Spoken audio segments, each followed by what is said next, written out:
Terima kasih Pak Ketut, Pak Buspen. Kawan-kawan media yang saya hormati, saya yang pertama saya ucapkan terima kasih kepada kalian semua yang telah hadir di kantor kami di Kejaksaan Agung Republik Indonesia. Apa yang disampaikan Pak Ketut itu resume dari apa yang telah saya sampaikan pada beberapa media kemarin. Saya berturut-turut sampai jam 8:30 malam kemarin. Kenapa saya sampaikan itu? Supaya tidak bias ini. Ini penegakan hukum. Sesuai dengan kewenangan diatur dalam hukum acara pidana. Tugas kami melakukan pembuktian dan proses penuntutan itu. Proses pembuktian itu sesuai dengan ketentuan acara pidana bahwa jaksa membuktikan sesuai dengan ketentuan KUHP 183, 188 KUHP bahwa jaksa telah memperoleh alat bukti yang cukup untuk melakukan penuntutan, untuk menuntut seseorang di depan persidangan. Itu diatur KUHP. Yang saya ingin sampaikan sebetulnya kepada saudara-saudara kita di seluruh Indonesia, hormatilah kewenangan penuntutan itu. Kami mewakili masyarakat, pemerintah, dan negara. Kewenangan itu diberikan kepada Jaksa Agung sesuai dengan Undang-Undang Kejaksaan 11 tahun 2021. Berwenang melakukan penuntutan terhadap semua tindak pidana. Ini garis bawah. Ini kewenangan kami. Dan dalam melaksanakan kewenangan itu kami diatur di samping undang-undang juga berapa peraturan perundang-undangan dalam melaksanakan kewenangan tadi. Dalam menentukan tinggi rendah tuntutan pidana ada aturannya. Itulah yang saya pakai. Saya mengendalikan itu. Ada aturannya. Bukan kita asal-asalan. Ini proses penuntutan dilakukan secara arif dan bijaksana. Kami mendengar, kami melihat, kami mempertimbangkan semua hal terkait proses penuntutan perkara ini.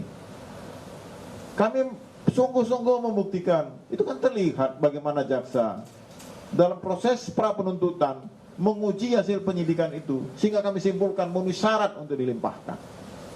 Setelah dilimpahkan, jaksa saya berupaya membuktikan semaksimal mungkin. Kalian bisa lihat persidangan itu.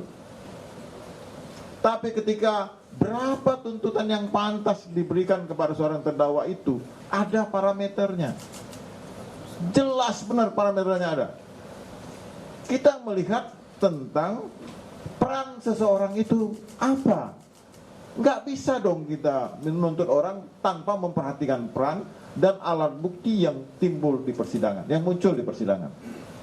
Ini alat bukti ini kan udah dibuka di depan persidangan. Kalian kan bisa, apalagi sidangnya live. Siapapun nggak bisa membantah itu live. Semua terbuka untuk umum dan bahkan ini sidang luar biasa, live dan dibahas oleh para ahli. Nah, yang ingin saya sampaikan pada kesempatan yang baik ini tentang tinggi rendah tuntutan. Saya tidak mau disebut polemik. Ini Pak Ketut tadi bilang polemik. Nggak ada polemik. Bagi saya, kita ini beda sudut pandang. Itu hal yang wajar dalam proses penuntutan. Kalau korban menyatakan kurang tinggi, maka saya bilang saya berempati pada korban. Kalau terdakwa bilang ketinggian, itu juga hak terdakwa. Nggak apa-apa. Penasihat hukum katanya ketinggian. Itu hak terdakwa. Ini kan proses ini berjalan. Masih berjalan. Ada namanya pledoi. Kita dengar pledoi dari penasihat hukum. Ada replik dari jaksa. Ada duplik. Ada putusan. Masih panjang ceritanya. Makanya saya minta supaya jangan terlalu banyak opini-opini dilemparkan. Ini penegakan hukum. Jangan media ikut mengadili. Media itu gunanya memancarkan berita-berita ini. Jangan membentuk opini. Biarkan hakim berpikir jernih, jaksa berpikir jernih, penasihat hukum berpikir jernih. Nanti hukumannya dari hakim. Jangan kita giring opini ini mengarah kepada sesuatu. Nggak boleh. Hargailah kewenangan penuntut umum, hargai hakim. Dan saya menghargai penasihat hukum mau ngomong apapun silakan, itu hak dia selaku pembela.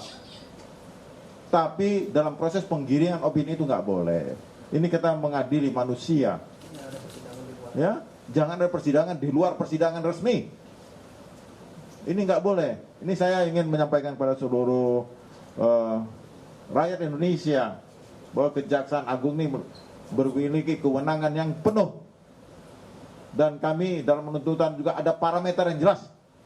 Tidak bisa diintervensi siapapun. Masuk angin, nggak ada masuk angin. Ya, ini saya tegaskan. Saya dari awal proses pra penuntutan tidak ada masuk angin. Kami bekerja dengan penuh keterbukaan dan terbuka banget kita ini. Sampai media apapun nanya saya jawab. Ini kesempatan yang baik ini ketika saudara ada yang kurang pas, kurang puas, saya jawab semua kemampuan saya dan sesuai fakta yang ada di persidangan. Kalau saya nonton TV dari kemarin itu, ada lagi menyatakan dia melaksanakan perintah. Ini saya sampaikan. Ini untuk penambahan wacana. Kalau dia seperti itu mungkin peraturannya dengan lolos saya buat. Tidak akan P21. Ini udah P21, udah sidang limpah terbukti, dibilang juga tidak melaksanakan perintah jabatan yang sah. Perintah jabatan yang sah itu sesuai dengan kewenangannya. Dia memang memerintah bisa, memerintah untuk membunuh, kan tidak boleh, tidak ada dalam KUHP, dalam undang-undang. Jadi jangan dipleset-plesetkan ini. Sekiranya pengamat berpendapat, silakanlah. Silakan berpendapat apapun, saya hormati. Beda pendapat, beda sudut pandang, bukan polemik loh. Saya nggak mau bilang polemik, nggak ada polemik. Yang ada beda sudut pandang. Sudut pandang saya adalah membuktikan surat dakwaan yang dibuat oleh jaksa. Bagaimana jaksa menuntut secara arif, memberikan keadilan. Tapi tidak semua bisa saya penuhi permintaan itu. Tapi kan punya parameter yang jelas dalam melakukan penuntutan sesuai dengan ketentuan dan kewenangan yang ditentukan oleh undang-undang kepada Kejaksaan Agung Republik Indonesia dan Jaksa Penuntut Umum. Bapak Ibu yang saya hormati, saya rasa saya persilakan kalau ada yang mau bertanya. Silakan teman-teman. Sebentar dulu. Apa mau saya jelaskan? Ke itu Surya dulu, baru habis itu semua ditanyakan. Ini nanti ini singkat aja nih untuk sekedar Nanti aja Pak, jadi kamu Nah, biar nanti sama sekaligus nanti ditanyakan. Dulu Surya ini sekarang. ya sebentar 5 menit 5 menit. untuk sekedar keterbukaan kayak misalnya kayak penuntut umum, informasi publik ini. Singkat aja, saya beberapa waktu yang lalu juga kurang lebih 3 bulan yang lalu saya cerita tentang Indosuria.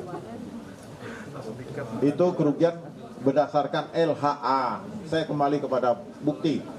LHA ini kita dapat dari PPATK.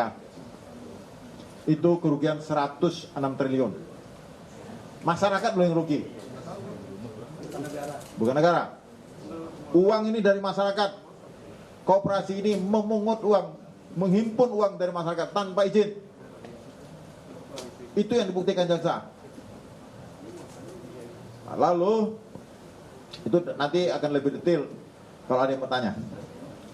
Lalu pada hari Selasa kemarin saya mendapat laporan dari jaksa saya bahwa hakim telah membebaskan salah satu tersangka, Juni Idria. Ya, yang perlu saya menghormati keputusan hakim. Saya pada penegak hukum, makanya bilang beda sudut pandang itu nggak apa-apa. Saya menghormati putusan pengadilan, tapi kami melakukan upaya hukum kasasi dalam perkara ini. Kenapa saya segera akan menyatakan kasasi? Karena di belakang kasus ini 23.000 orang mengalami kerugian. Dan hakim dalam pertimbangannya. Saudara, baru saja kita ikuti pernyataan dari Jaksa Agung Muda Tindak Pidana Umum Fadil Zumhana terkait dengan tuntutan terdakwa pembunuhan Yosua yaitu Ferdi Sambo, Putri Chandrawati, Richard Eliezer, Kuat Ma'ruf, dan Ricky Rizal. Jampidum menyatakan bahwa perbedaan sudut pandang ini adalah hal yang wajar dalam penuntutan Dan Jampidum meminta agar semua pihak menghormati kewenangan dari jaksa untuk melakukan penuntutan dalam kasus ini. Seluruh tuntutan ini berdasarkan pembuktian dan juga barang bukti selama persidangan yang digelar secara terbuka dan disiarkan langsung.